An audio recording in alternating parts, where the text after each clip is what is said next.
How much freedoms should your stakeholders have to update your CIs without causing any damage? We all know how that works.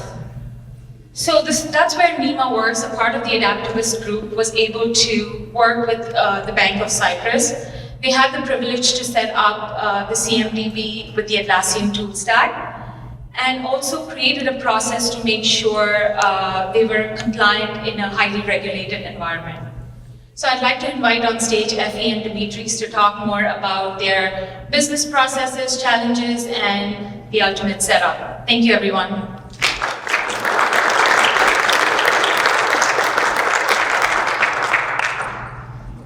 So hello, everyone. I'm Effie. I've been working in the ITSM landscape for around 10 years now. CMDB is something that really gets me excited. We see a lot of our customers struggling with the CMDB. And I'm really honored to have Dimitris here with me today. Dimitris is the manager of IT governance in Bank of Cyprus. So really nice to have you, Dimitris, with us. So Dimitris, we started working together back in 2018. We set up back then your IT demand management process. And what we did there actually is that we gave a way to users in the bank, business users in the bank, to submit business requirements, submit an idea. We were able to collect the data, have business units assess this requirement, qualify, get approvals, and then submit to IT for further implementation. This was the first thing that we did together. Then we did an ITSM implementation, so we used JSM to implement incident management practice, problem management, service request fulfillment, and service request and change enablement. And we also used JSM to do some enterprise service management implementation. So for example, we set up an insurance service desk. So a lot of things has happened during the last years. How mature do you think the bank was in terms of your 18 practices looking back, and what was the success factor there? Well, in 2017, we started our journey basically towards being implementing the ITIL framework. So when we initiated our cooperation with Nimaworks, we were in the very early stages of our journey. The success factors, okay, we had to build our internal expertise. It was important to do so, but our cooperation, your expert consultancy, Nimaworks, and the implementations that we did together were crucial. Of course, the fact that we were using Jira, which is a very flexible tool, was also one of the factors I consider as important. I'm really happy to hear that, so thank you. We started utilizing assets, but then it was Insight, for those who remember. We first used it as an application inventory.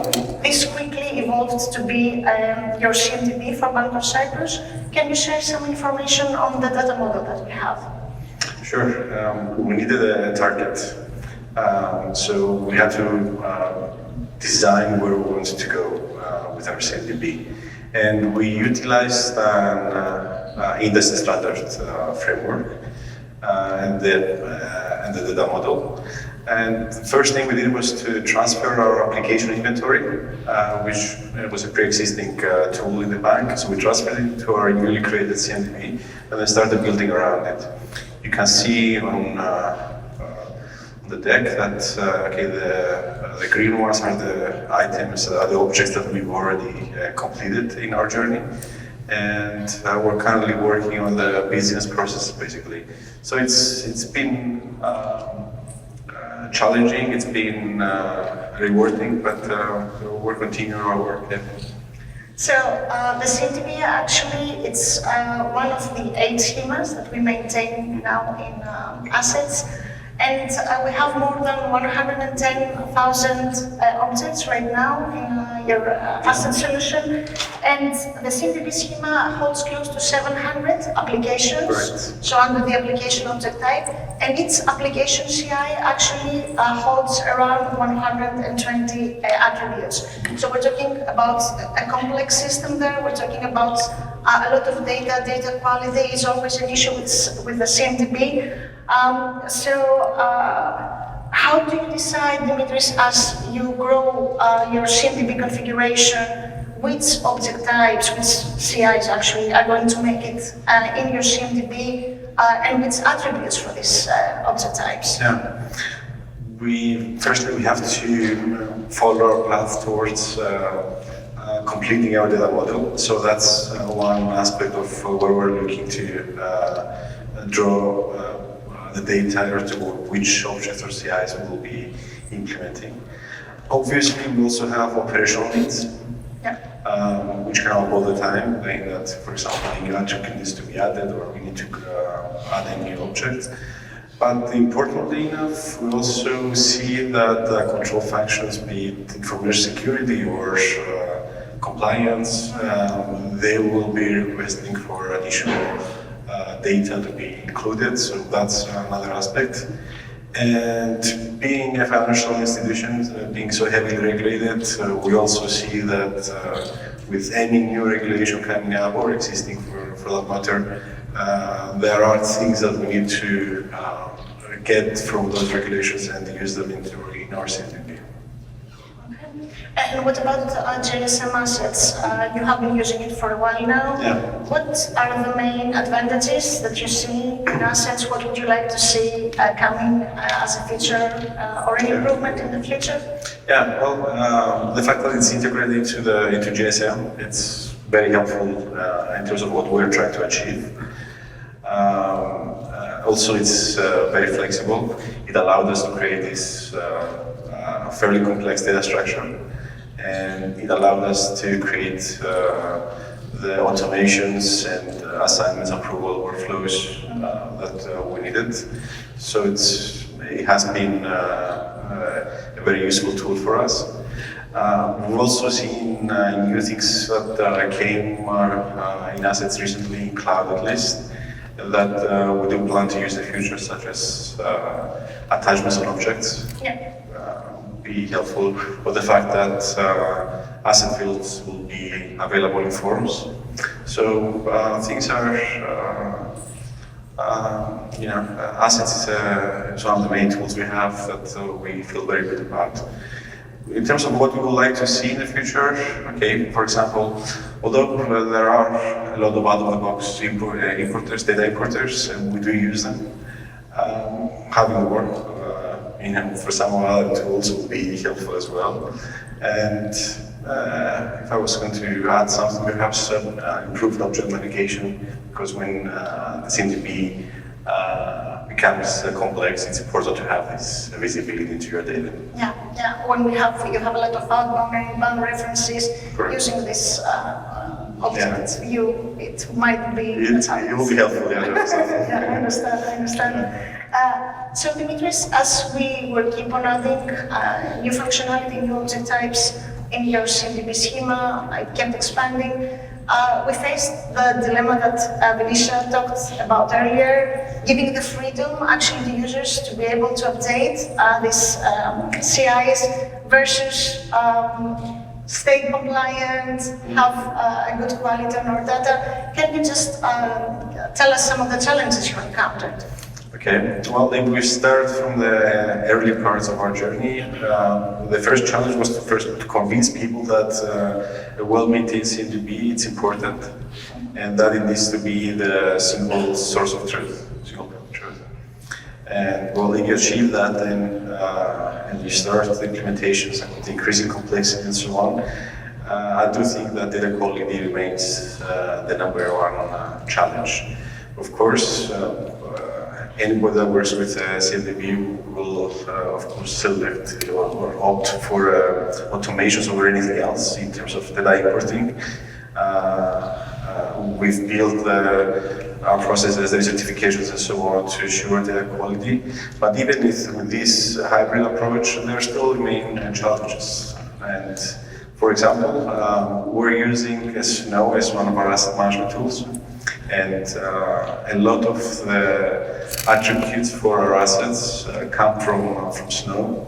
But Snow is an agent-based tool. So if, for example, an asset, an agent is not working for whatever reason, or an old asset, the agent is not there, the information that we get in our CMDB won't be complete. And it's something that's actually, it's a real problem. So we had to devise a secondary importing mechanism through agentless discoveries and find the delta from the two in order to ensure this reconciliation. It's an ongoing matter, and we have our correct data in our CMDB. So there are challenges that we need to overcome. And you talked about the recertification process. So this is the process that we're going to go into more detail very soon. This is a process actually where we give the option through workflows to stakeholders to request for an update on a specific application CI or CI. We collect the data, we have approvals there, and then we have an automated process to update the CMDB JSM assets. And we'll discuss more on that, but before we go there, can you give us some information on the stakeholders of your CMDB? Okay, well, as you would expect, the entire IT department is a main user of the CMDB and its data. Of course, as a main stakeholder, my department, my team, IT governance, we create the policies and the processes in order to ensure asset management quality, as well as the rest of the ITSM processes. And we transform this, if you want, into our Jira workflows and so on. The other main stakeholder, I would say, is the application CI owners, in that they have the responsibility to maintain the correct information in the CMDB. But with that responsibility also comes the ability to use the data that's there, correlate them with everything else that's available in the schema in order to drive the application journey forward. So they are a main stakeholder. And the business, and in business I will also consider the control functions as part of the business for this matter, in that they do have certain rights into maintaining their data in the CMDB, but also use it for a number of reasons, or to drive their business model or the control functions to ensure compliance to regulations or internal policies. So you talked about the certification process. So some more details about what we did there. So instead of having the users going directly in CMDB, in JSM assets, to go there and update a specific CI, what we did is that we created a Jira workflow. So somebody starts with requesting an update on a particular CI, usually application CI, and here is where we collect data. So we have custom fields representing the attributes of the specific CIs, let's say, that the user is going to select. We then have an approval process. This can be like the direct manager maybe of the person, it can be the application owner. It really depends on the process that we're using. And once we get all the approvals, we automatically update the JSM asset object back. So the user never goes actually into assets to make an update. And what is important here is that we have a permission level so that the user that requests actually the update of the specific CI has the permission to do so. So if you know in JSM assets you only have a permission level per object type, so this is something that cannot work for us, for Bank of Cyprus. So what we do through this workflow is that we give the option only for specific objects and specific applications for users to request an update, and this is really important. We implemented this solution with JSM assets, workflows, and script runner for automations. And can you, Dimitris, give us some more details about these processes? Sure. Our base certification process, if you would like, it's the biannual application certification. This is where the application owners have the responsibility and accountability, I would say, to maintain, review all the data, all the attributes that are part of their application. As you said, the number is quite big. And they need to revalidate correctness. So this is one of our main processes. Anatomy certification, on the other hand, is something that my team would request, in that we say if we need, for example, to populate additional new attributes or invalidate a specific set of attributes, we'll go through our anatomy certification and only focus on those specific ones. The daily updates from the application owners is part of their ongoing responsibility of maintaining the CLP correctly, and they have the ability at any point of time to go through this workflow and update the CMDB without accessing assets directly, as you said.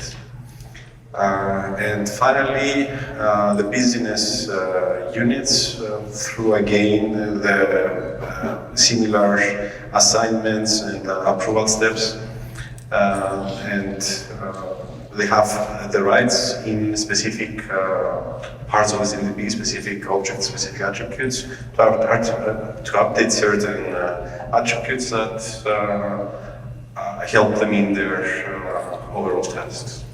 And especially this one, I mean, giving to business the ability to update an asset, it's really important, because there are attributes, that business has the knowledge about the value that they should hold, and having only the IT or a CMDB manager responsible to do that, it's not something that we can maintain. It's not feasible in a large CMDB.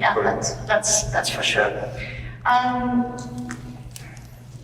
So, Dimitris, we keep on working, we keep on adding functionality on CMDB. This is a journey. CMDB is not something that you just start. You start from somewhere and you continue adding functionality. Can you share some of the benefits that you have seen so far, business benefits, let's say more? Sure.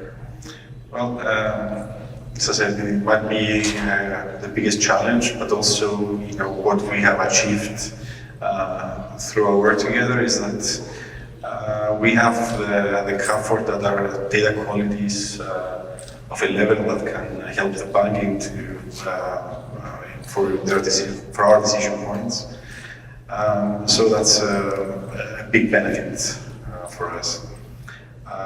Also, the fact that we have been able to open up and allocate responsibilities across the bank, basically, to maintaining this data through the permission model that we created. It's very important as well, and it helps us a lot. And finally, again, because of how regulated the financial industry is, the fact that we have full audit trails, it's a must, and it's there both for that reason, but also for our internal purposes, for us to be able to review, monitor, audit that everything is up to par. And there are also technical benefits. I mean, with the solution having the automated approval chain, it's something so important in order to stay regulated. And also there are other things that we can utilize. For example, scheduling this process based on your certification date.